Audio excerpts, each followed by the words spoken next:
Solusinya rame-rame menciptakan energi baru terbarukan. Yang sangat mudah itu briket arang yang disebut dengan macan ganas itu. Iya, mak-mak cantik yang nasional loh. Sebutannya ada ya, Bu? Iya.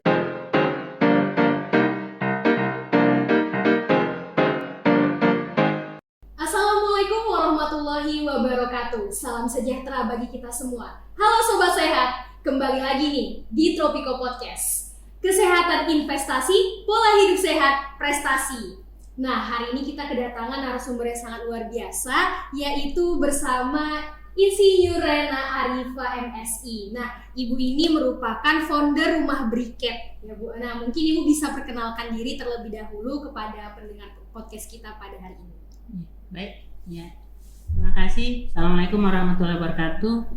Nama saya Insinyur Rena Arifah MSI. Kelahiran 60 tahun yang lalu dari Kota Pematang Siantar. Basic saya sebenarnya teknik elektro, tapi dalam perjalanan sekolah kemarin di 2012 pada saat saya berusia 51 tahun saya mengambil S2 di PSL. S2 di PSL. Iya, PSL.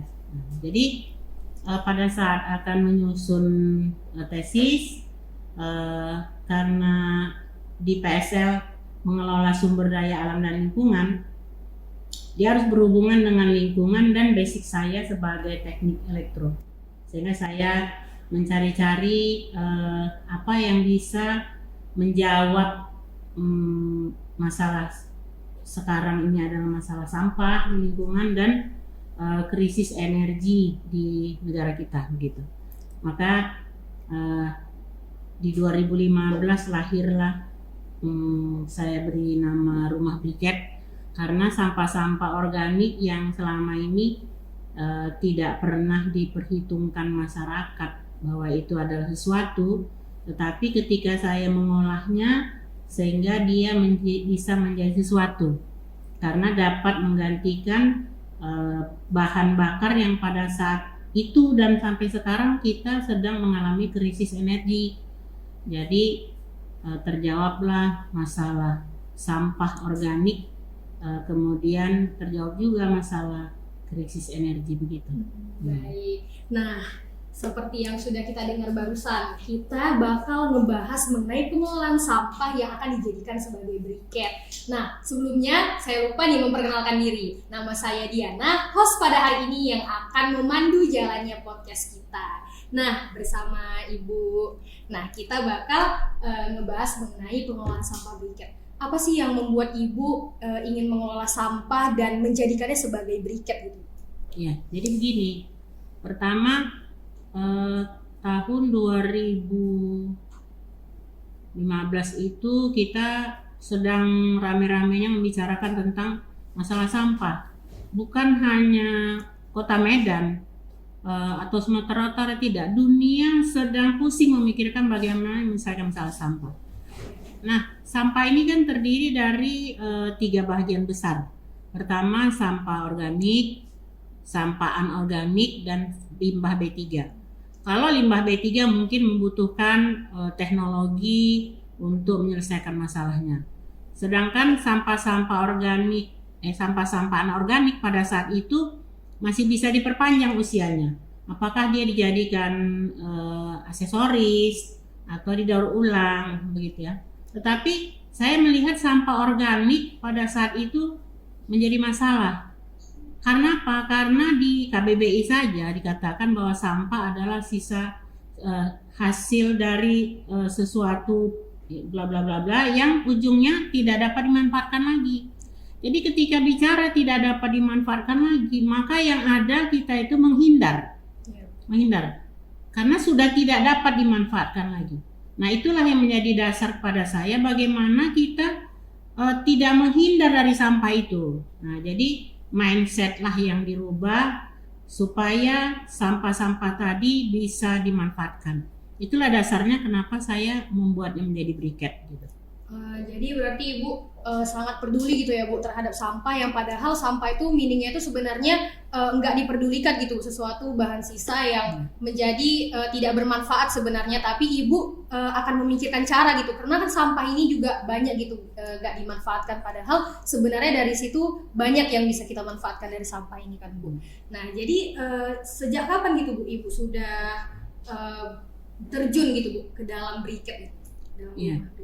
Jadi sebelum dia kepada briket, sebenarnya saya dari 2013 sudah menjadi penggiat lingkungan dengan bermitra dengan ibu-ibu di seputaran lingkungan saya. Pertama kami memanfaatkan limbah ampas kelapa. Kalau selama ini ampas kelapa itu hanya dijadikan makanan hewan atau itu yang datang mengutip untuk makanan babi begitu ya. Nah tetapi karena saya melihat pada saat itu ampas kelapa itu cuma disekali peras untuk pembuatan bika. Jadi ketika setelah diperas kita bawa ke lab, ternyata masih banyak protein, masih banyak kalsium, kalium dan lainnya.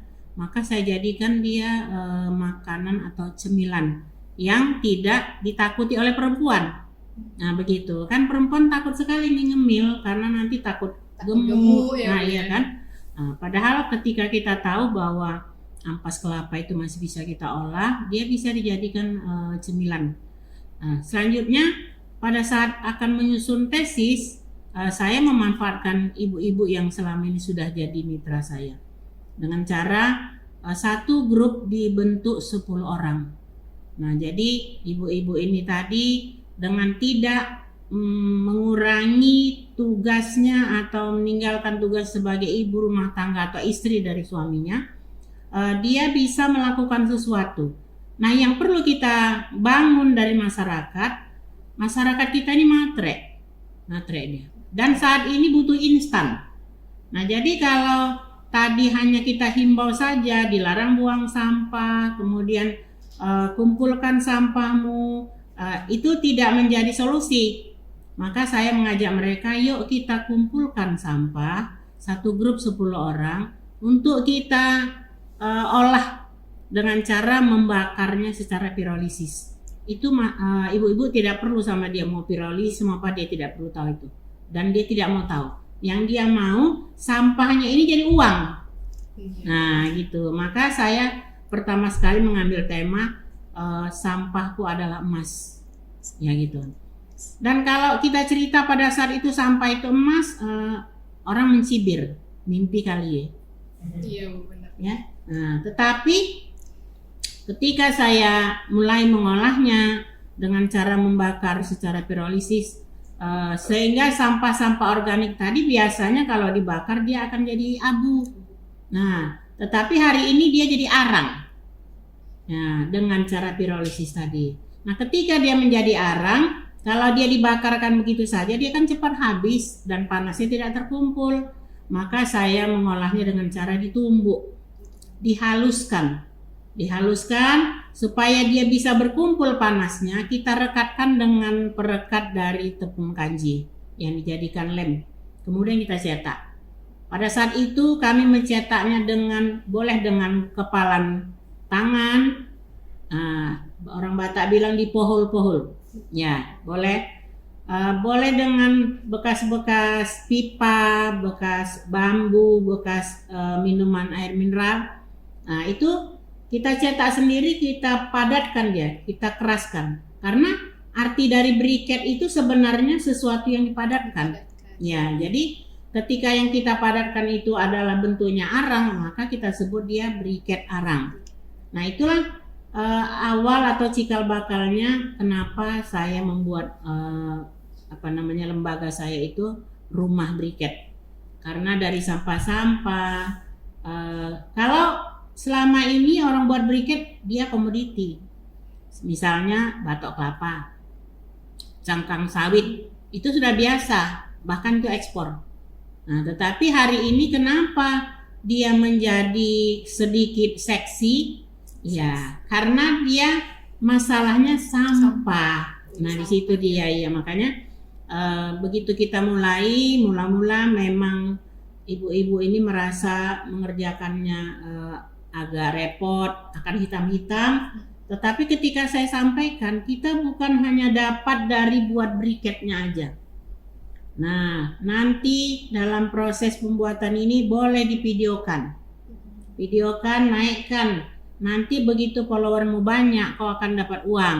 Nah, begitu. Kemudian masing-masing membuat memposting-posting sendiri.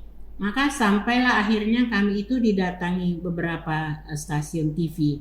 Nah, itu kan juga mendatangkan uang bagi mereka. Iya, sampah bisa mendatangkan uang. Iya, itu dia. Nah, itulah yang awal-awal saya melakukan mengolah sampah organik menjadi briket arang. Nah, jadi apakah hanya sampah organik ya Bu ya yang bisa dijadikan briket arang itu? Iya. Atau karena memang masalah sampah organik inilah yang paling sulit untuk diurai gitu Bu, makanya dibuatlah jadi briket. Jadi dia begini, sebenarnya semua bisa dijadikan briket, tergantung kepada mau kita gunakan untuk apa gitu.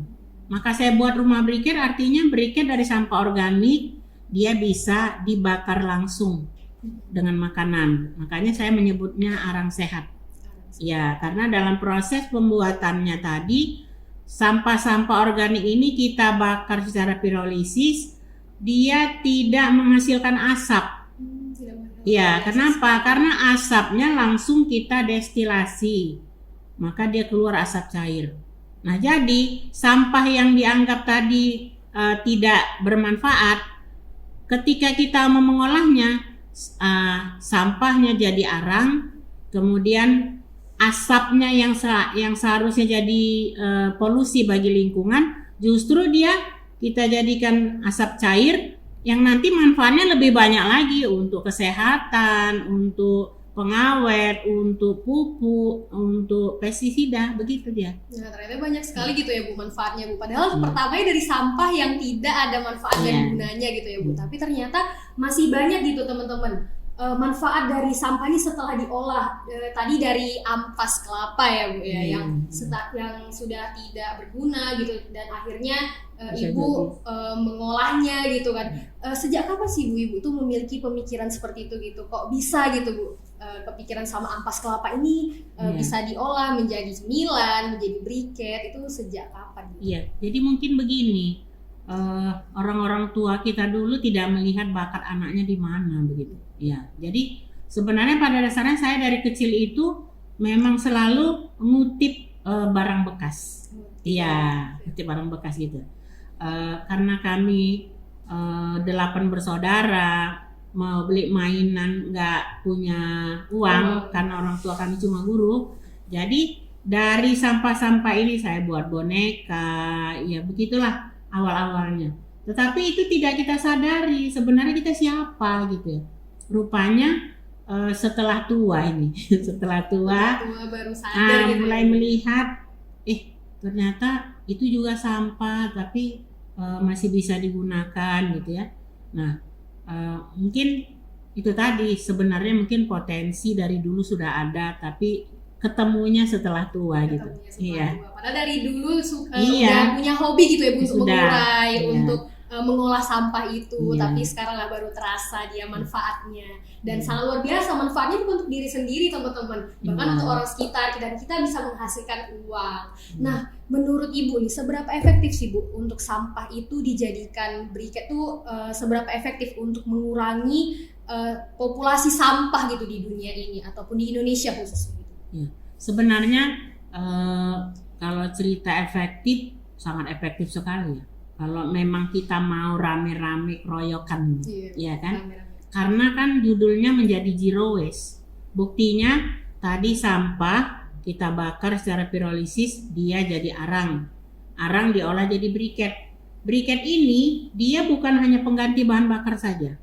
Dia bisa menyerap debu, bisa menyerap bau, bisa menyerap bakteri. Maka di rumah-rumah yang tetangganya mungkin piara ayam, piara bebek atau hewan yang lain, kita kan nggak bisa larang orang untuk jangan piara itu di sini karena nggak ada peraturan di tempat kita, ya kan? Nah, dan kita kalau kita mau melarang orang itu, kita menjadi musuhnya. Nah, tetapi dengan kita bisa membuat briket arang, kita nggak usah pusing dengan orang lain, justru kita carikan solusi. Apakah kita bentuk puzzle di rumah kita sebelum kita pakai? Susun-susun, dia nyerap bau, dia nyerap debu, ya, dia nyerap bakteri. Bahkan kalau kita sakit perut, selama ini kita capek cari norit, padahal norit itu sebenarnya arang. Nah, iya kan, arang dia. Tetapi karena dia mampu menyerap radikal bebas di sana, karena dia pembakarannya sudah di atas 380 derajat Celcius. Nah, jadi kalau kita ingat waktu kami kecil, kalau sakit perut, nenek kami tidak pernah cari entrostop kah atau apa, tidak pernah. Dia gongseng beras sampai betul-betul jadi arang. Sampai jadi arang. Ya, sampai jadi arang. Kemudian disiram air panas, ketika nanti hangat-hangat kuku kita minum. Nah, ternyata nenek kita cuma karena nggak kuliah. Ya, dia tidak punya jurnal. Setelah sekarang kita baca jurnal, arang-arang ketika menjadi aktif dia dapat menangkap radikal bebas. Sekarang odol charcoal. Iya, charcoal benar. Masker charcoal. Iya, semua roti charcoal, semua charcoal. Bahasanya ada charcoal ya Bu ya, padahal sebenarnya arang gitu. Iya, gitu dia. Jadi itu tadi kalau sekarang ini kami tidak pernah lagi mencari apotik. Kalau sekedar sakit perut, sakit gigi, tidak perlu lagi itu, karena sudah ada karbon aktif hasil dari produksi arang. Produksi arang dari rumah briket ya Bu. Iya. Nah, jadi Ibu sudah mengembangkan usaha di rumah briket ini sudah sejak kapan? Jadi dia sebenarnya begini, 2015 itu kita pakai alat konvensional hasil modifikasi saya dari tong-tong bekas, ya. Tetapi setelah tahun 2018, pada saat itu Pak Ijek waktu mau nyalon jadi wagub, saya dipanggil untuk mengedukasi masyarakat. Nah, sampailah akhirnya terpilih beliau menjadi wakil gubernur. Beliau menyarankan kepada saya untuk ikut Pekan Inovasi tahun 2018. Nah, berangkat dari sana banyaklah investor yang datang ingin menginvestkan di rumah briket, bahkan ada yang mau membayar saya begitu supaya ini menjadi patennya beliau gitu ya. Tetapi karena niat awal saya itu bukan untuk diri sendiri, tetapi bagaimana orang banyak bisa melakukan apa yang sudah saya lakukan ini, maka saya lapor kepada Wagub, sehingga Wagub memanggil beberapa kepala dinas. Nah, singkat cerita, jadilah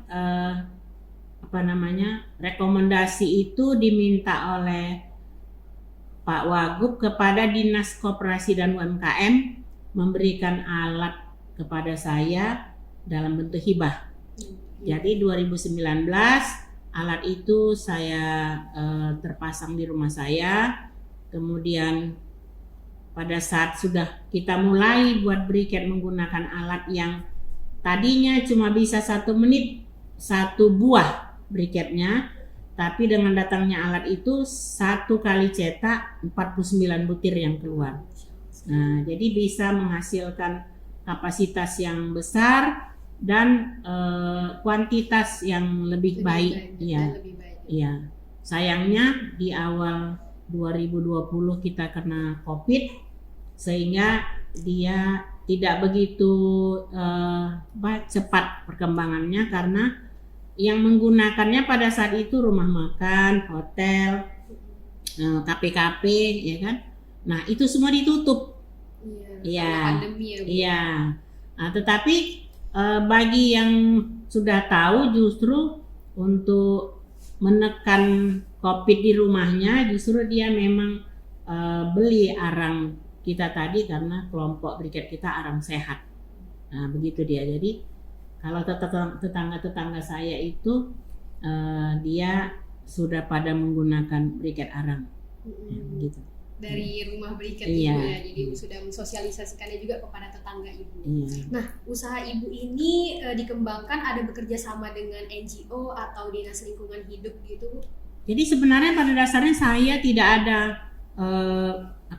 tidak ada dibina oleh siapapun, tidak ada bekerja sama dengan siapapun. Jadi ini berdiri sendiri ya? Iya, Bu? berdiri sendiri. Tetapi begitu permasalahan sampah timbul, maka pertama sekali Kadin Sumut yang menggandeng saya untuk menyelesaikan masalah sampah organik kering jadi berikat arang, organik basah jadi ekoenzim.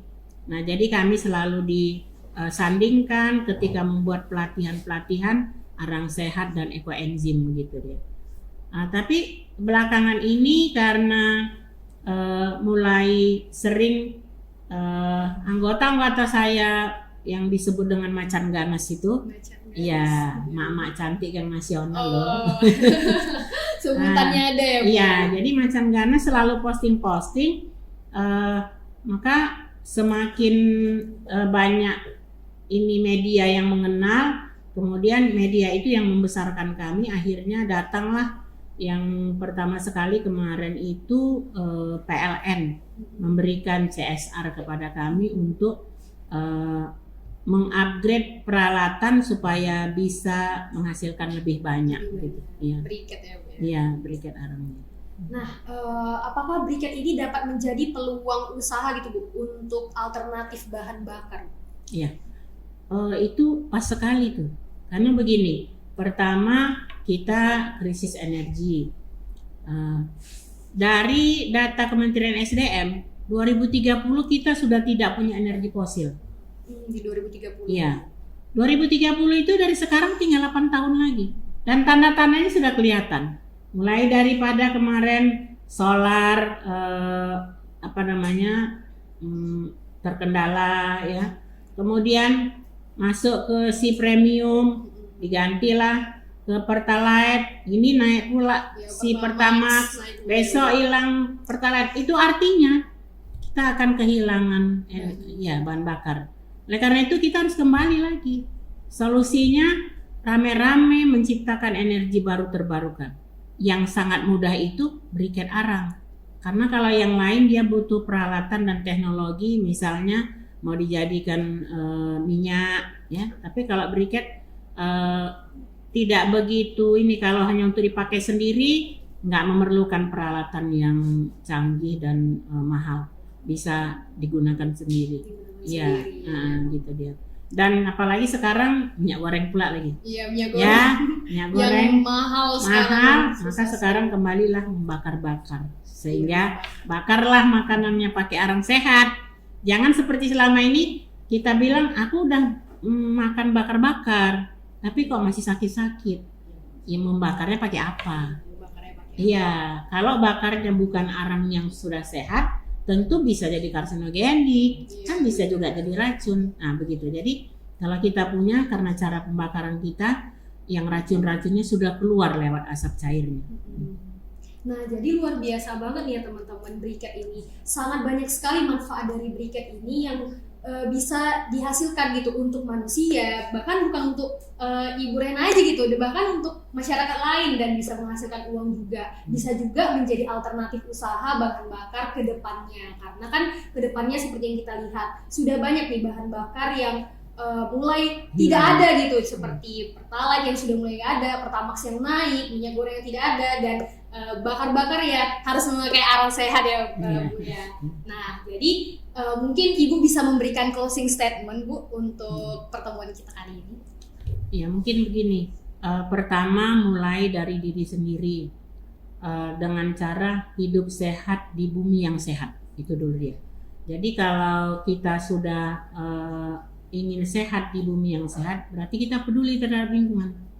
Nah, maka lingkungan kita duluan kita sehatkan dengan cara mana-mana yang dia bakal mengganggu kesehatan, seperti sampah-sampah organik yang tidak bisa ditawar, akan menyebabkan atau menimbulkan penyakit, itulah duluan kita selamatkan. Jadi hidup sehat di bumi yang sehat. Oke, baik. Terima kasih banyak kepada Ibu yang telah memberikan closing statement-nya pada hari ini. Nah, teman-teman, banyak sekali sebenarnya manfaat dari sampah ya teman-teman. Jadi bukan hanya tidak bermanfaat, jadi sebenarnya banyak sekali masih manfaat dari sampah itu. Mungkin bukan hanya untuk briket saja, tetapi masih banyak kalau misal kita telusuri lebih dalam lagi teman-teman. Nah, jadi dari aku sekian, terima kasih bagi pendengar podcast pada hari ini. Terima kasih juga bagi Ibu yang sudah mau menjadi narasumber pada hari ini. Sangat luar biasa materi kita pada hari ini. Nah, baiklah, saya tutup dengan Assalamualaikum warahmatullahi wabarakatuh. Kesehatan investasi, pola hidup sehat prestasi.